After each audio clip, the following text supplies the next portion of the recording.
Esta es la segunda parte de hacer una fogata al lado. Ay, espérate. Ahí está. Hacer una fogata al lado de tu casa. Recuerden, esta es la segunda parte porque no sé lo que pasó. Se trabó el celular y ya no me dejó grabar. Así que esta es la segunda parte de haciendo una. Si quieren aprender a hacer una fogata, denle like. Sí, dice Miguel que si quieren aprender a hacer una fogata como unos profesionales como nosotros, denle like, suscríbanse, activen la campanita para no perderse ninguno de mis otros vídeos que hago aquí en el canal de YouTube. Recuerden siempre ver YouTube.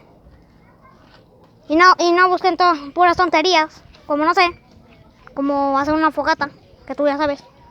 No busquen puras tonterías y busquen algo de aprendizaje, como esto.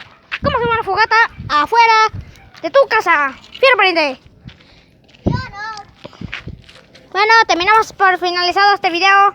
Si quieren seguir viendo más videos como estos, activen la campanita, denle like, suscríbanse y ya que despedirnos.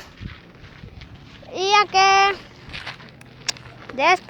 nos despedimos, yo, su patrocinador y Miguel. Espero que nuestra amiga vuelva pronto, no importa. Bueno, Adiós, suscríbanse y no le den like, por favor. Dice que le den like y suscríbanse. Bueno, nos despedimos aquí nosotros. Adiós.